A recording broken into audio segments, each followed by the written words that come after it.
Greetings and salutations, everyone. I hope everyone is doing well today. Today I've got some terrifying encounters that I'm pretty sure you're going to like.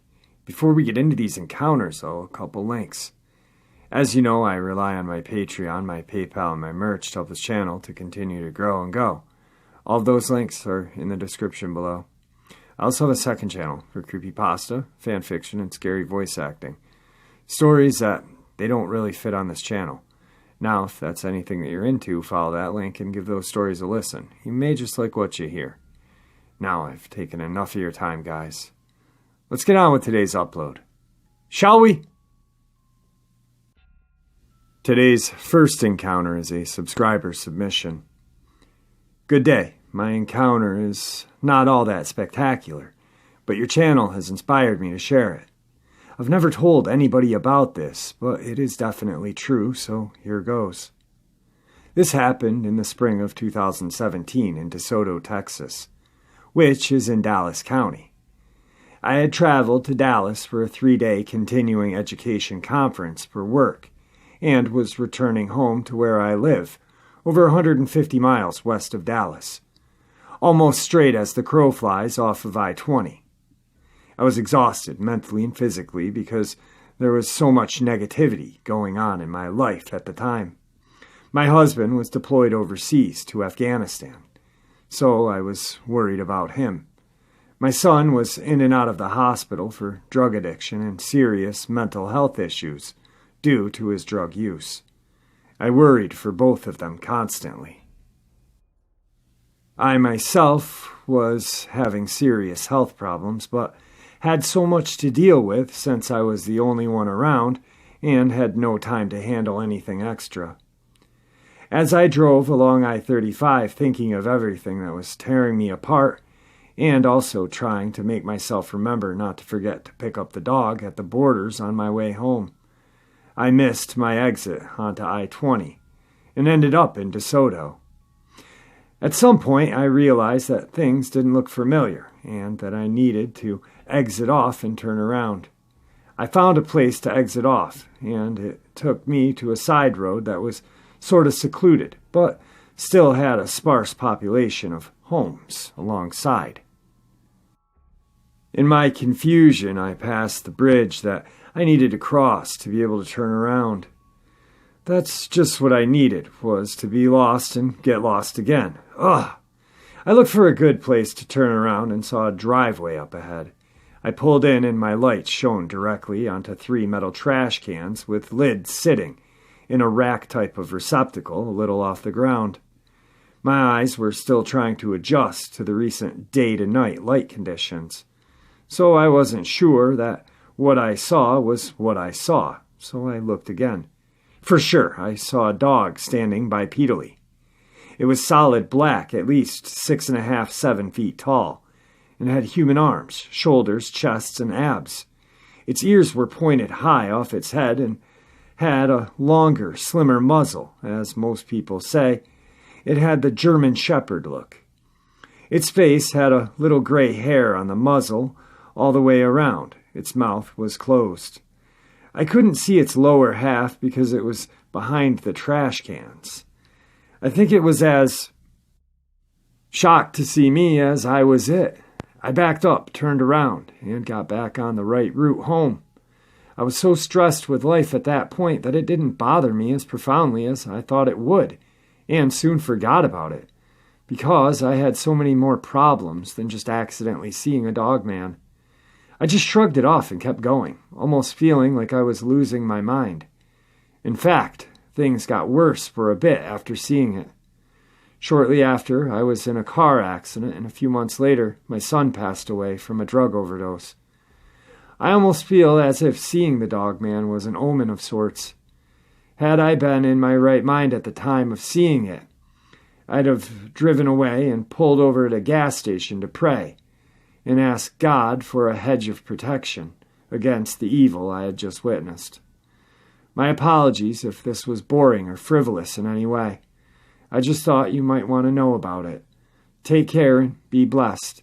If this makes it to an episode on your channel, you may refer to me as Mrs. Long. Mrs. Long, thank you for sharing your encounter with us.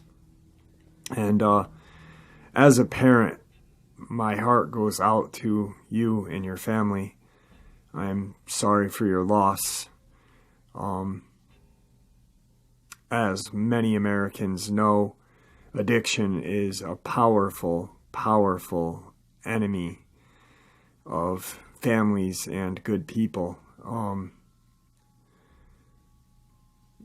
Wow, God bless you, and thank you for sharing your encounter with us, and I hope that you and your husband and the rest of your family are doing well.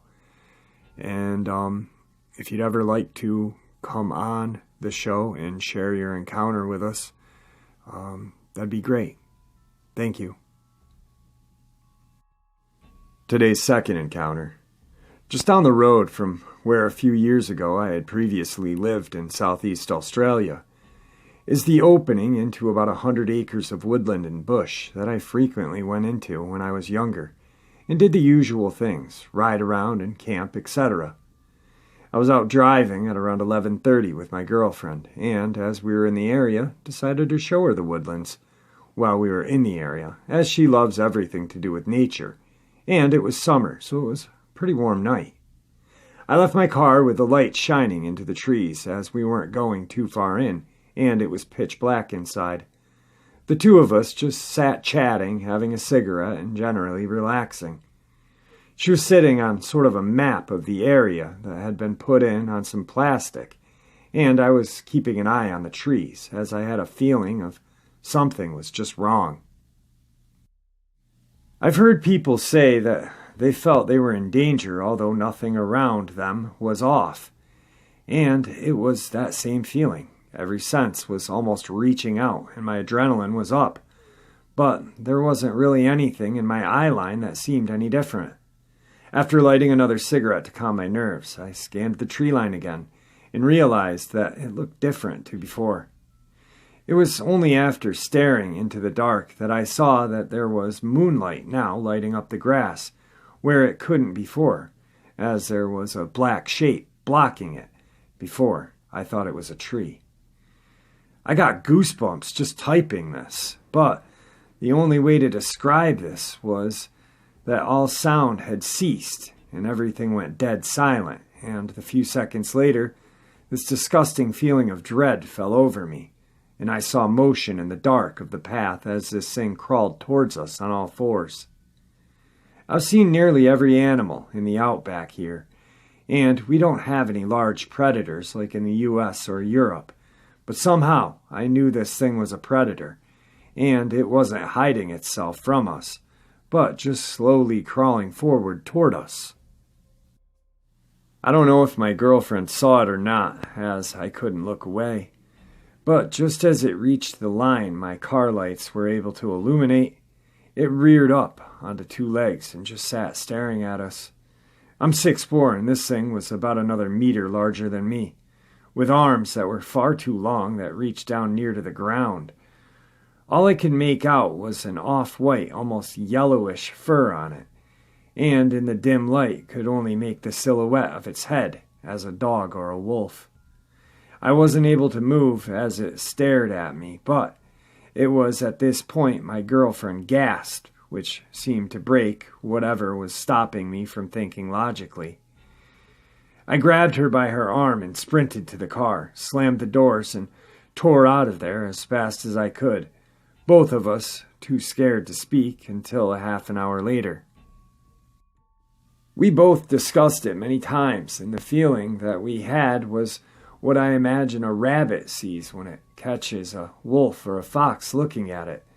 That is something that would be able to end us with absolute ease if it chose to. Neither of us have been able to come up with an explanation for what it was, but it was definitely changed our life, the way I view the woods and the bush, and when I go camping or hiking now. I think back and wonder what it was and if I'll ever see it again. Today's third encounter. When I was younger, my family went camping a lot. We used to go into the Uinta Mountains in Utah most of the time. There was a lake where we were camping next to, so of course my family was fishing. My mom and dad, my uncle, and I were on the shore trying to catch fish. Across the shore on the other side of this small lake, my dad had noticed a huge black-haired figure just standing still and looking right at us. It had to be at least 8 feet tall, maybe even taller since it was so far away. My dad tried yelling at it, since he had thought it was a prank of some sort. I don't remember what my dad said, but I remember the sound the creature made back. It wasn't anything we understood, just a kind of unintelligible screech. It did, however, sound like it knew what my dad was saying, like it was saying something to us, only in its language. We were all looking at it at this point. My grandparents and my brother had joined us. I remember my parents attempting to recreate the screech it was making, and it would respond. This went on for a couple of minutes. Then the creature took off, fast, on its hands and feet. The entire time before it had been standing on 2 feet, like a human. It turned and started running toward the forest, and was out of sight in seconds. It had to have been running 25 to 30 miles an hour. My brother and granddad and dog tried chasing it, and went to where it had been seen last. They did find a huge lump of black hair that was stuck in a barbed wire fence, although I'm not certain it was really from the creature. Why we didn't leave still puzzles me. We spent the night in our tents.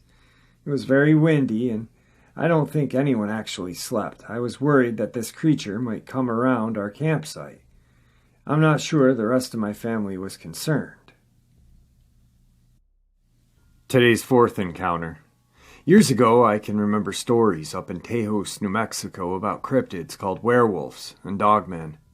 I can't say for sure what werewolves are, but I know they're not cryptids because they seem darker in nature, half animal, half human. Are humans cryptid? Obviously not.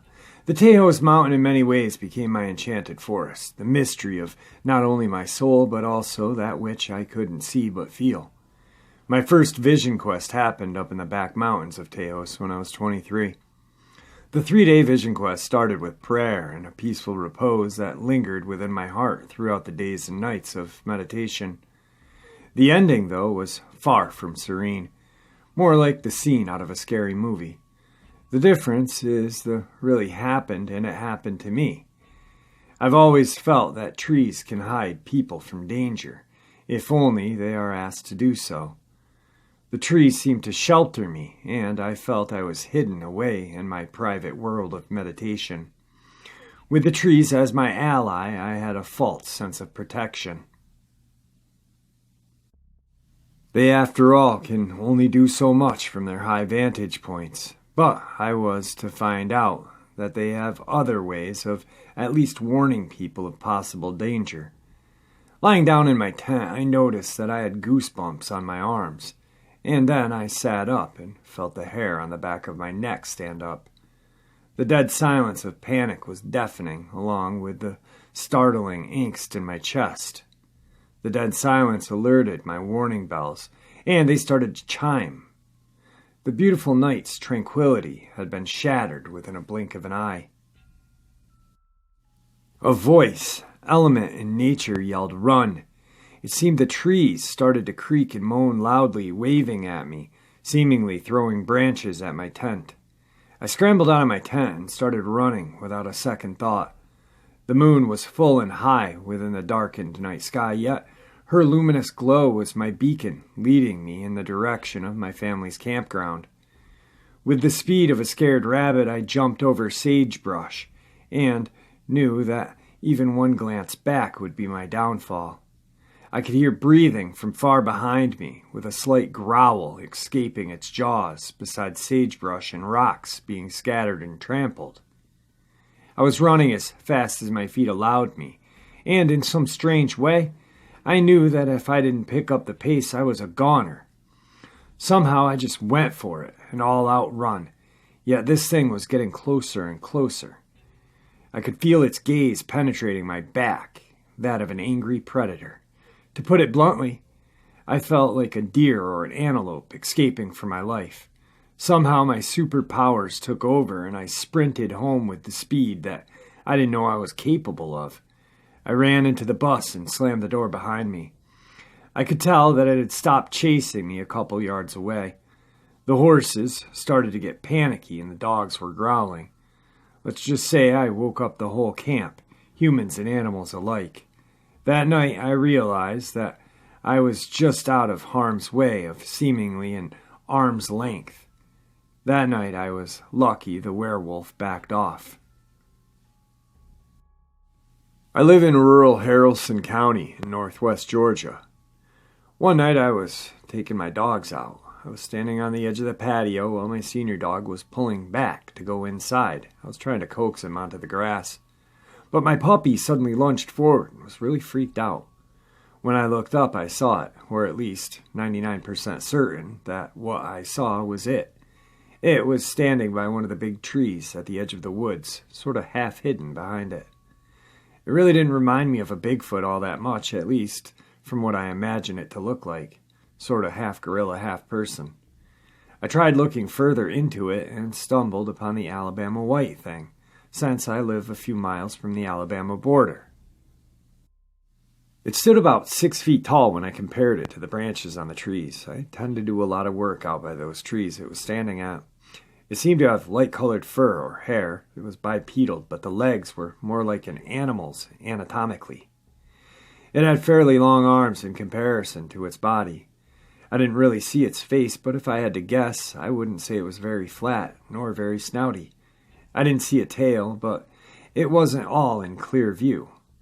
This is a description that I only had for a few seconds of lying my eyes on it as I tried hurrying my dogs back inside. Needless to say, I didn't mind one bit that they had accidents that night, and started taking the dogs out in the front yard. I would cross the road with them, but there's more woods out there. But speaking of woods across the road, a week or so after I started going out in the front, it seemed to have caught on to that. Now I either heard it coming from those woods, at least there's more distance between us, or from the woods back, but further to the left from where I saw it.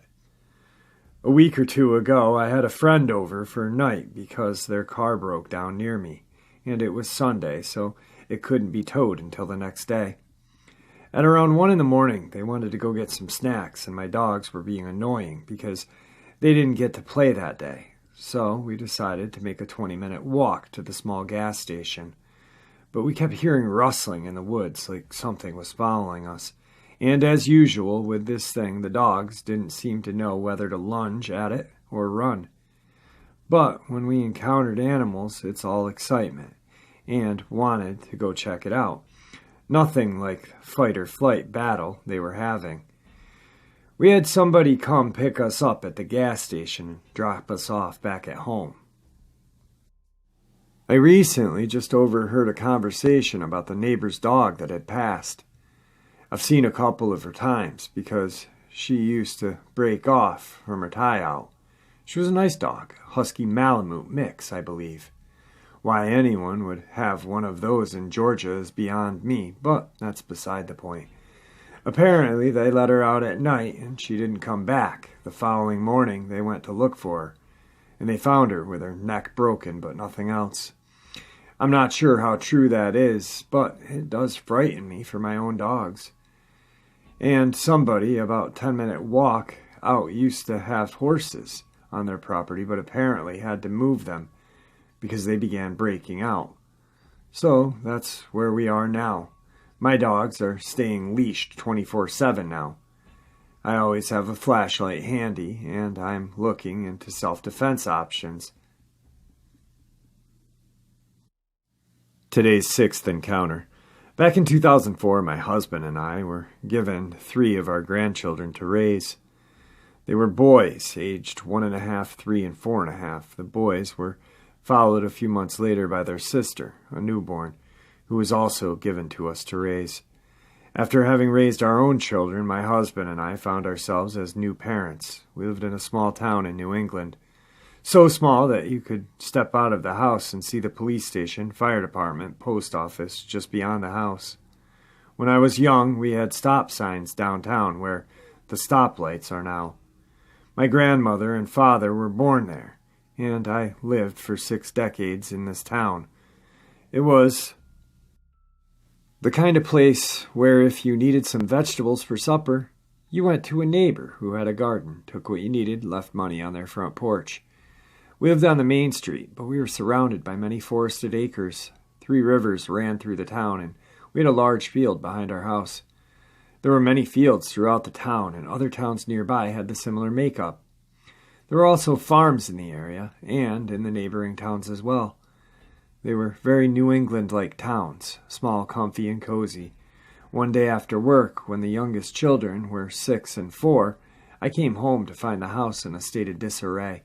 Supper hadn't been made, and the kids were running to me with quite the story about a big gorilla that had been outside one day.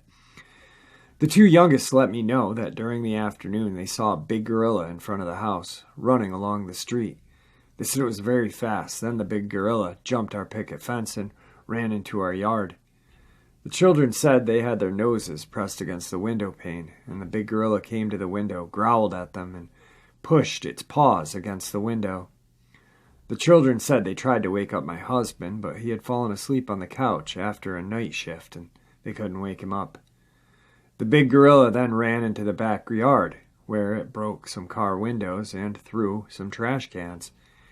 I didn't disbelieve the children. I was too exhausted after a 12-hour shift to deal with it, and responded with, "That's nice." That I used for everything I couldn't handle at the moment. I do recall reading in the newspaper a few days later that the police were warning folks about vehicle damage, but I never gave it any thought. I didn't give it any future thought, even after a few years prior to the big gorilla incident. I had seen a large dead wolf that I presumed had been hit by a car laying on the roadside. It wasn't a coyote, nor was it a coy dog that we had in the area. I'd seen pictures of wolves, and this one was immense. I had personally seen coy dogs while riding my horse along the trails. The wolf body was gone the next day, and no mention by authorities of any wolf sightings in the newspaper. I thought that was kind of unusual. Did we have wolves in our area? Wasn't it newsworthy? Did anyone else see the wolf? Obviously, someone had to, because its body was gone the following day. I also didn't give the big gorilla story much further thought, even though years before the children came, both my husband and I had witnessed a large dog-type footprints in our backyard. We mentioned those prints to our friends, the animal control officer in a nearby town, who didn't seem too surprised by our find. However, we never discussed anything further. I didn't give the big gorilla story much thought either. Again, even though, at about that time, we saw the dog prints in our backyard. Our cats had started going missing. I found one of our cats, Peter, the best hunter in town, high up on the neighbor's roof.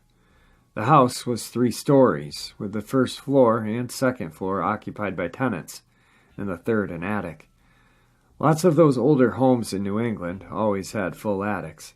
I called Peter, managed to enter the building, and climbed to the second floor with clothes basket. I climbed onto the porch railing, put the basket above my head, and up to the house gutter, and Peter obligingly dropped in. Thankfully, we managed to save our wonderful cat. Even one of our friends asked why Peter was up on the roof. Peter wasn't scared of anything, but I was still not connecting the dots. Back to the big gorilla story. When the children got a little older, we moved to North Carolina. It was in North Carolina when the children were nearing teen years that I found Dogman encounters. I listened intently to the narratives. Recently, while driving down the street, I connected the dots. The idea of it jolted me. Wait a minute, I thought. Did they say big gorilla and something very fast? When the children told me their story, did the children have an encounter with something all those years back? I immediately spoke to our 12-year-old and our 14-year-old separately. Do you remember the time you told me the story about the big gorilla? The 12-year-old energetically told me every single thing she remembered. The animal was very large and very fast. It had black hair and a long, bushy tail. It growled. It had paws with fingers. It had stood up and pushed on the window with those paws. It ran very fast, and it had jumped over the fence. It had run into the backyard and made a lot of noise, breaking things.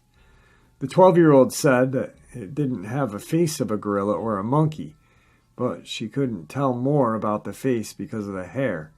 The 14-year-old shivered when I asked if he remembered. He said he'd never forget that thing coming into the yard. He remembers it clear as if it was yesterday. He also remembers the swiftness of the creature, the black hair on it, and how it had jumped the fence and was running amok from the front to the back. He said he doesn't know what it was and still doesn't, but he hopes he never sees anything like it again. The children now know about Dogman, Bigfoot, and other cryptids. They didn't when they saw the big gorilla. Neither did I. Alright guys, there you have it. 6 encounters to enjoy this October 3rd night. Man, I can't get how much I love October. Today it was one of those really great fall days where it was like crisp, cool air. The leaves were falling and the moon just looked really nice. It still looks nice, and it's just a really eerie evening though. I don't know. I love October. I love the fall. I don't know why I keep mentioning it, but very happy. This book is literally almost done. I'm going to be submitting it hopefully Monday morning for approval to Audible and Tom Lyons. I'm hoping that everything goes smoothly because I worked very hard on it along with my channel at the same time. I may, God, I'm praying that the surprise I want to share with you guys, I'm able to share tomorrow or the next day. I do know that I'm probably going to the hospital either tonight or tomorrow morning very early because I got bit by a spider and my whole left bottom leg is swollen up. Now, if you're familiar with me and you know my leg issues with the neuropathy and my terminal illness, but if you're not, I have a terminal illness and I have neuropathy and had surgery 2 times on my leg, and this is not good. So in the comment, not in the comment section, but in the community section, I'll post a picture of what this bite looks like, and it's literally throbbing right now as I'm talking. So I don't know, I was just sitting in my studio and I was reading something, and I think it's because of the cold that the spiders are trying to come in, because we had some huge spiders hanging off the side of the house this summer. And when I say huge, I mean these things, like, they could probably take down a small dog. Just kidding, but they were big, and this thing bit me. I didn't really see it until after I felt like this. I felt like someone burned me with a cigarette, and I looked down, and there's this big fat lobby spider lobbing along like it did nothing to me. So I grabbed the vacuum cleaner and vacuumed his ass up and threw him outside. I let him live, of course, but deal with a cold. Anyway, I hope you guys enjoyed today's upload. Thanks, guys, for everything. And farewell.